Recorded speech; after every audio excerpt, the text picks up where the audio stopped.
Okay, let's start. So today, so before I could start, thank you so much for joining today, and especially Peter, you could make it today. We are very happy. So we also want to welcome those who have joined online. So today we are going to actually continue what we have been doing as a series study for this year. If you could recollect, we've been doing the book of Genesis. We've been looking at chapters covering Abraham, right from Genesis chapter 12, we've been looking at. And we have covered up to chapter 19.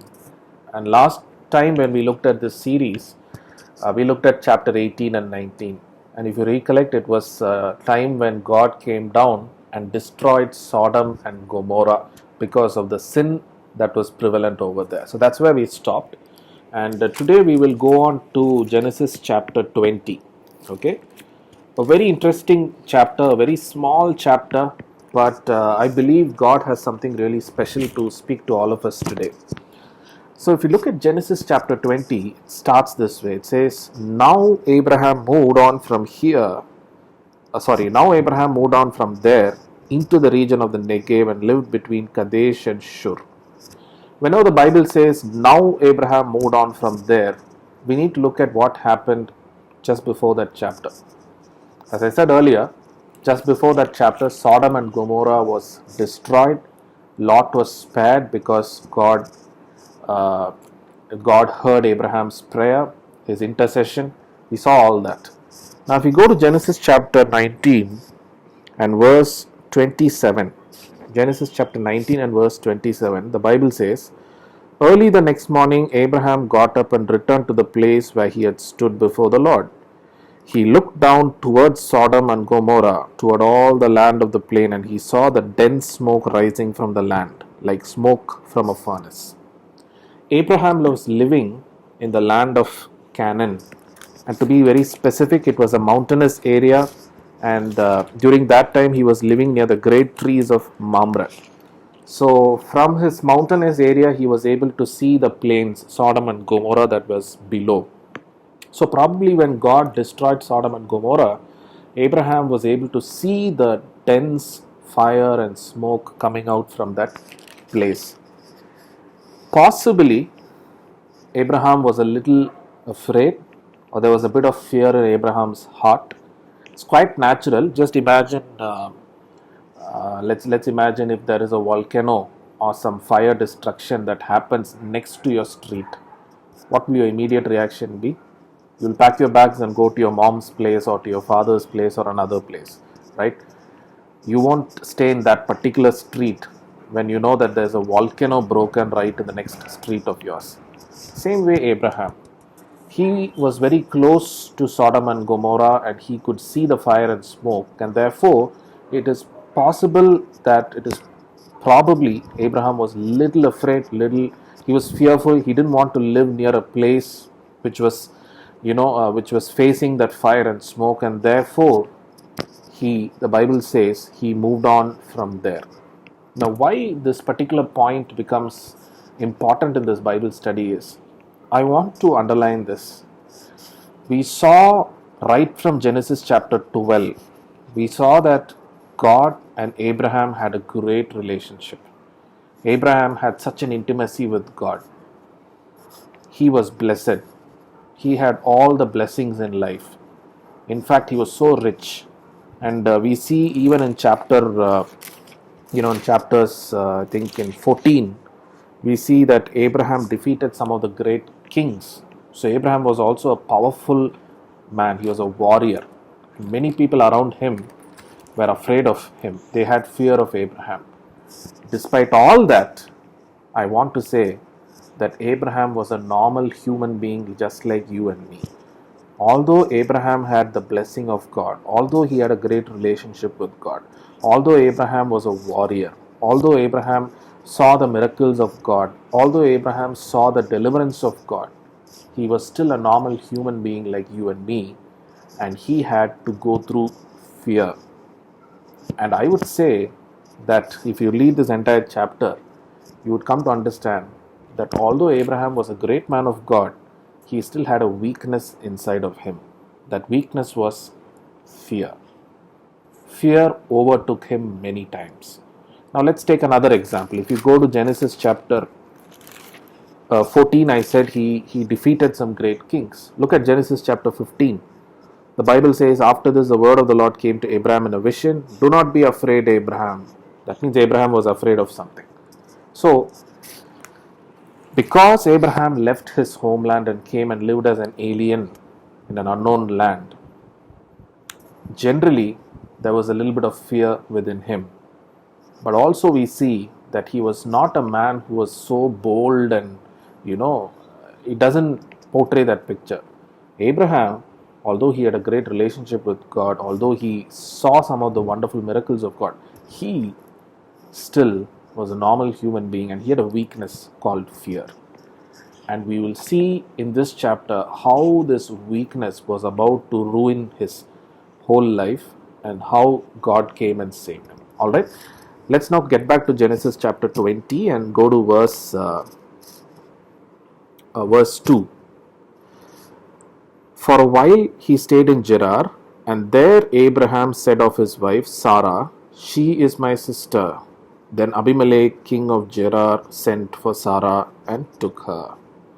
Now, this is not the first time this is happening. If you turn to Genesis chapter 12, if you move over to Genesis chapter 12 and look at verse 10 onwards, when Abraham was in Egypt, there also he said the same lie. There also he said, if you look at Genesis 12 and verse 11, Abraham says, as he was about to enter Egypt, he said to his wife Sarah, I know what a beautiful woman you are. When the Egyptians see you, they will say, this is his wife. They will kill me, but will let you live. Say you my sister, so that I will be treated well for your sake, and my life will be spared because of you. Alright, so this is not the first time it is happening. In those days, the general habit was when a king sees a beautiful woman, he will take her and kill the husband and make that woman his own. That was a habit in those days. And Abraham, obviously Abraham's wife Sarah was so beautiful, and Abraham was very scared that the kings would kill him and take his wife. So wherever he went, he told Sarah to inform people around that Abraham was only his brother. Therefore, nobody could kill him.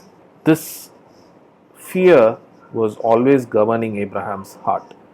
Abraham was always filled with this particular fear. See, even here, later, when the king Abimelech asks Abraham, why did you tell such a lie? Look at Abraham's reply in verse 11, Genesis chapter 20 and verse 11. Abraham replied, I said to myself, there is surely no fear of God in this place, and they will kill me because of my wife. They will kill me. So, Abraham had the fear of death reigning in his heart because his wife was beautiful. He had that weakness, that fear always overpowering him. And that led him to speak a lie to the king Abimelech. Even in the land of Egypt, he said a lie. Here also, he is saying the same lie. Let's see what happens after that. The Bible says that Abimelech takes Sarah, but God is a good God. God knows Abraham's weakness. God knows Abraham is not going to go and accept that he is a husband. So God, out of grace, he appears to Abimelech and he tells that Sarah is actually Abraham's wife. And he tells Abimelech that if you do not return Sarah, I will destroy you and your entire nation. And Abimelech tells Lord, I never knew about this. Not Abraham told that this is my sister. Sarah also told that Abraham is my brother. So out of clear conscience only I have taken her. And the Lord says, of course I understand, and that is why I have kept you from sinning. Now return Sarah to Abraham. Now very surprising, right? Very interesting. Even when you looked at the previous incident in chapter 12, when Pharaoh took Sarah, God intervened Pharaoh and he inflicted severe diseases upon them. Go to chapter 12. Verse 17. But the Lord inflicted serious diseases on Pharaoh and his household because of Abraham's wife Sarai. Now, in that case, God inflicted severe disease, so therefore Pharaoh called Abraham, returned Sarah. In this case, God appears to Abimelech in a dream and reveals the truth, and Abimelech lets go of Sarah and returns her to Abraham. What is stunning is that in this case, Abraham did not deserve to be saved, right? Because he's not doing this mistake for the first time, he's doing this mistake for the second time. Now, God could have always told, look at this Abraham, he doesn't have any faith in me, he doesn't trust me. Let him face it.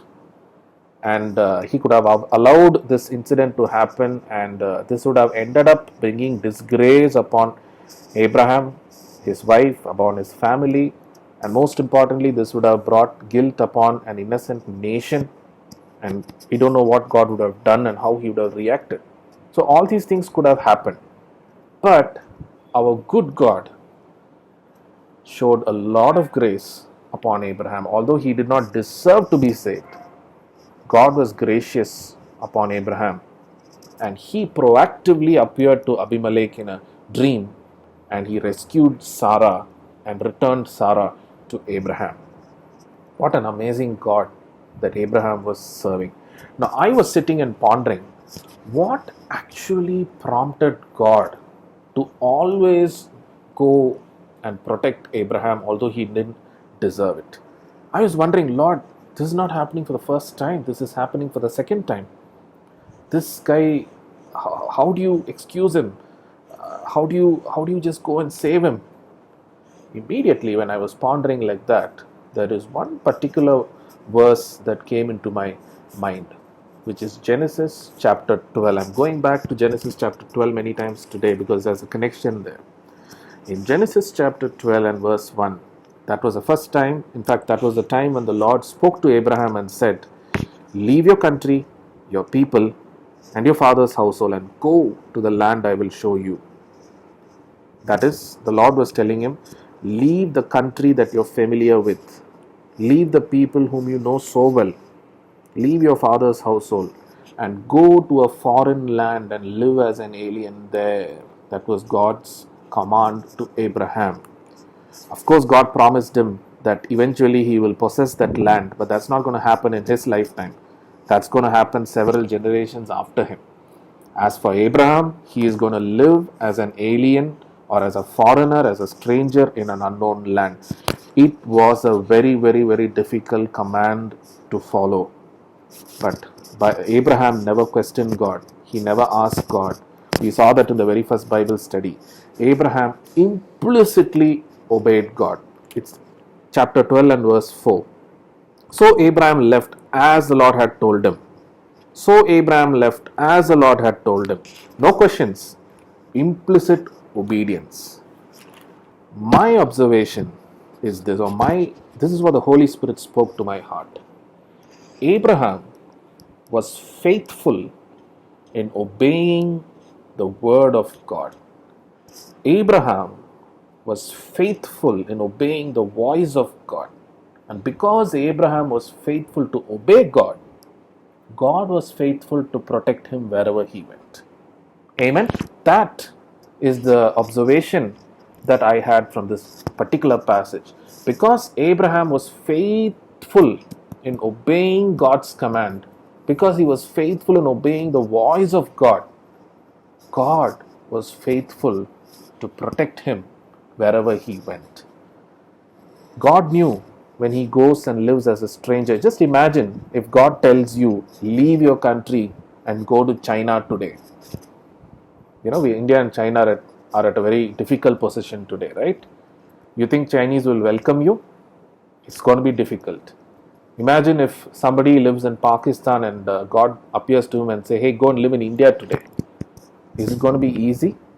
It's not going to be easy because our nations are all at war. So, God knew very well that when Abraham lived as a stranger in a foreign country, there would be a genuine fear within him. And on top of it, Abraham doesn't seem to be a very bold person. He seemed to be a little bit fearful person. But God didn't rebuke him for his weakness. Because Abraham was faithful to obey the voice of God. That one character of Abraham was enough for God. God was faithful to protect Abraham wherever he went. Today I want to tell you and encourage you one thing. Has God been speaking into your heart about something? Has He been speaking to your heart when you read the Bible, when you meditate on the Word? Has He been speaking to you as people preach to you? Has God spoken something to you? Have you heard the voice of God in your life? Have you responded to that? Or are you saying, Lord, this is difficult for me, this is not easy for me, Lord, how can I do this? If I do this, who will protect me? I want to tell you, if you have heard the voice of God in your life, if God has called you for something, be faithful in obeying that.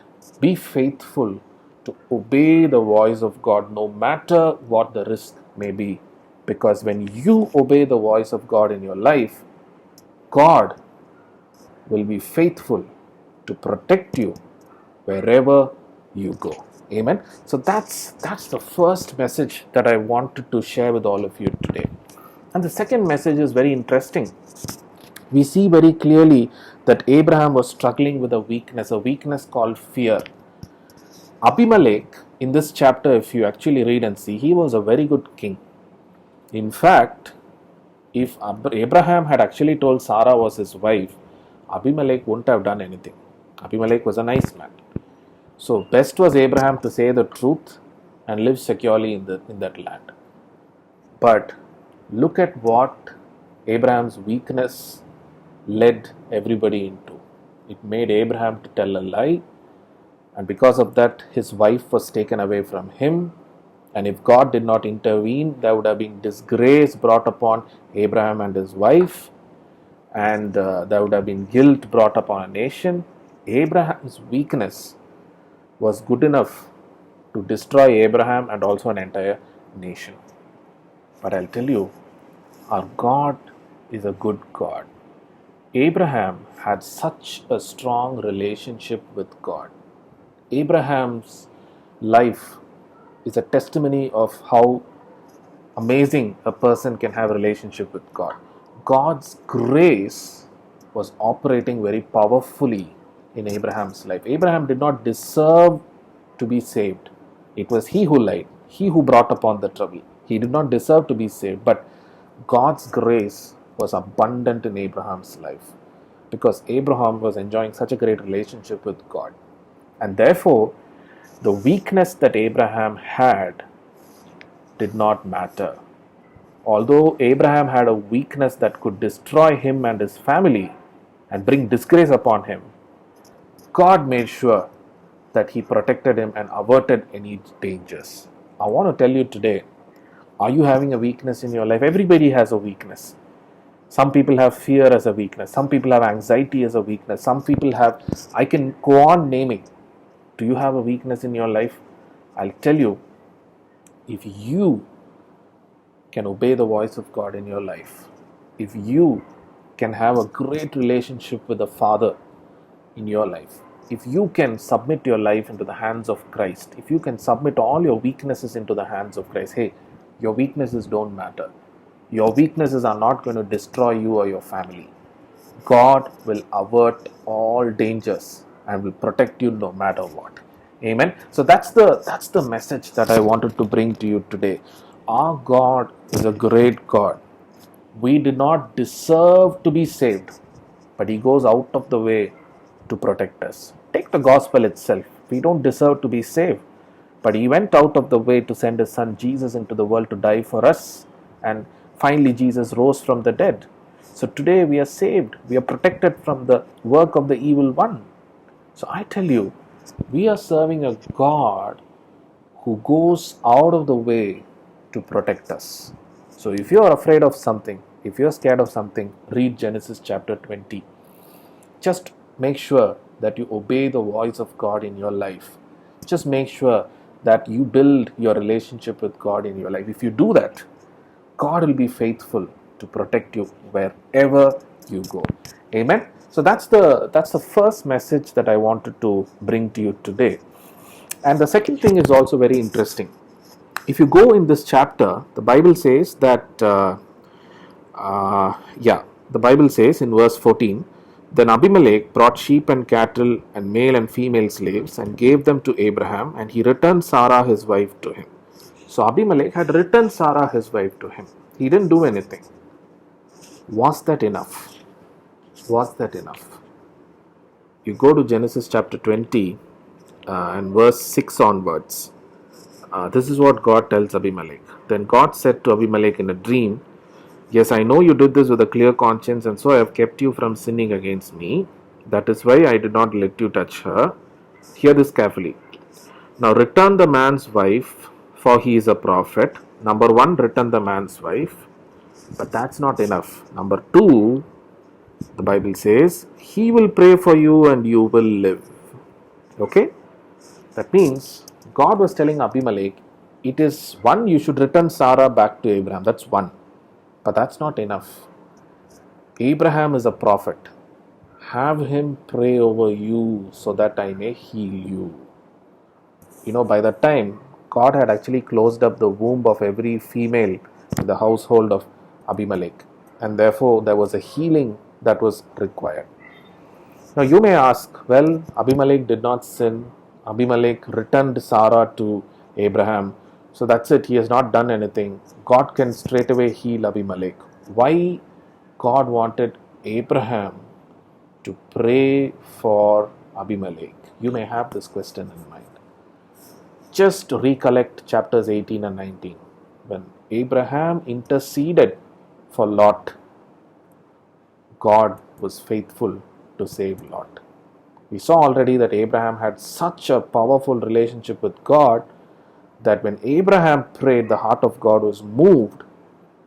In the same way, in this case, it was not enough if Abimelech simply returned Sarah to Abraham. It was important for Abraham to intercede for Abimelech so that God could bring about a healing. Look at Genesis chapter 20 and verse 17. The Bible says, then Abraham prayed to God, and God healed Abimelech, his wife, and his slave girls, so they could have children again, for the Lord had closed up every womb in Abimelech's household because of Abraham's wife Sarah. The observation here is that although Abimelech had returned Sarah, Abraham still had to pray or intercede for him and his household to be healed. That's the observation here. So how do we apply this in our life? I'll tell you, just by setting things right, that's not enough. There could be some blessings that are not coming upon in our life. You may feel that something is hindering, something is causing a hindrance to that blessings to flow through in your life. You may take efforts to overcome that hindrance. Nothing wrong in that. You have to do that. But the Bible says that is not enough. It is so important that you pray about it. It is so important that you pray and intercede in this matter.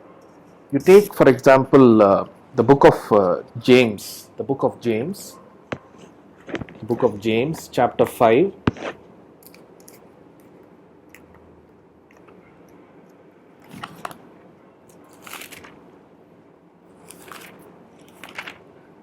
The book of James, chapter 5 and verse 13. Is any one of you in trouble? He should pray. If any one of you is in trouble, does the Bible say you should set things right? Of course you should set things right. But the Bible says he should pray. Prayer has a great importance and value in the kingdom of God. There could be some blessings that are not coming upon in your life because of hindrances. You may be taking some efforts to overcome those hindrances. Praise God for it. But that's not enough. It is important that you pray, that you ask God forgiveness for the sins that you have done. You ask God to intervene, and you ask God's help to bring about the blessing in that area. Prayer is critical. Not only that, this is about personal prayer. Look at James chapter 5 and verse 13. First he says, is any one of you in trouble? He should pray. Then he says in verse 14, is any one of you sick? He should call the elders of the church to pray over him and anoint him with oil in the name of the Lord. And then when he says in verse 16, the prayer of a righteous man is powerful and effective. Now, I am not promoting a theory that you should go and have somebody pray over you. You can pray for yourself. But in the context that is given in the James chapter 5:13 or 5:14, it's someone who has sinned, or someone who is a weak believer, or someone who at that point in time is a believer who needs the support of other believers. The Bible says that at that moment, at that point in time, probably that believer is weak, or probably that believer has fallen short in something. But there could be other believers, other elders who are having a right relationship with God at that moment. The Bible says the prayer of a righteous man is very powerful and effective. In case of Abraham was a righteous man. The Bible doesn't explicitly say that, but we can see from the chapters that Abraham walked with God. Abraham followed God. So Abraham was a righteous man. And in fact, the Bible says that Abraham's obedience was credited to him as righteousness. So God required Abraham to pray because Abraham's prayer would be powerful and effective. There are times in our life we need believers to intercede for us and pray over us in order for hindrances to go and for the blessings to flow through in our life. So I encourage you to be a part of a fellowship which is full of believers, so that when you feel that there is a lot of hindrance in your life which is preventing some blessing to flow through in your life, apart from you personally praying, you can ask other leaders or elders or believers in your fellowship to pray over you and intercede for you. And I'll tell you, the prayer of a righteous man will be powerful and effective, and it will bring forth a change in your life. You see, whenever we have a problem, we run to the doctor, we run to the banks, we run here and there for help, but we never run to the fellowship of God's people for help. We only run to the fellowship of God's people on a Sunday, but that's not the case. If you have a problem, run to the fellowship of God's people. Let them pray over you. I'm sure God will move and make miracles happen in your life. Alright, so that's the second thing that I wanted to share with you today. And the last and final thing that I wanted to share with you today is about something called as decorated truth, or something called as half truth, or I could even say white lies, right? Now look at Genesis chapter 20, verse 12. Abraham justifies his lie. He says to Abimelech, besides, she is really my sister, the daughter of my father, though not of my mother, and she became my wife. And when God had me wander from my father's household, I said to her, this is how you can show love to me. Everywhere you go, say of me, he is my brother. Abraham was actually justifying his lie. He said, what I spoke is anyway not a lie. Factually, she is anyway my sister only. Just that, not the same mother, but she is my sister only. I just got married to my own sister, and therefore she has become wife. I just requested Sarah, don't reveal the wife aspect to others, reveal only the sister aspect to others. Now this is called half truth. This is called decorated truth, or you can call it as a white lie, just to defend yourselves. We must never do that. God is not pleased with decorated truth or partial truth in life. If you are a believer, if you are a child of God, and if you see yourself operating in this way, if you see yourself talking partial truth or decorated truth in your life, I'll tell you, God is still going to consider that as a lie. Stop doing that. Never do that. Even if you have a fear as a weakness running in your heart, let me encourage you. Trust God. The God who out of the way intervened in the life of Abraham and saved him will keep you and your family safe. You may wonder, This is Corona time. There are many fears running inside of us. Some of us are afraid of our life. If you have diabetes, if you have heart disease and all that, those people, if you go and say, they are scared of their lives. Some people like us, we are scared of what's going to happen to our jobs, what's going to happen to our salary, what's going to happen to our increments, our promotions, so on and so forth. There is so much of fear running. But let me tell you, if you're going to obey the voice of God in your life, if you're going to be faithful in obeying the voice of God, the word of God in your life, God will be faithful to protect you and your family in a time like this. So I encourage you to trust God, because our God is a gracious God and He will go out of the way to bring protection to you and your family. And the blessing of protection not only is Abraham, it belongs to you. You are a heir of Abraham through the blood of Christ. Because your sins have been washed by the blood of Christ, the protection that was upon Abraham will also be upon you and your children. Amen. So that's the message that I wanted to share with all of you today. I hope you enjoyed it. I hope you were able to learn something from this Bible study. So if you have testimonies, do share. And so I'll meet you all again with another Bible study on another occasion. Thank you so much. Good night.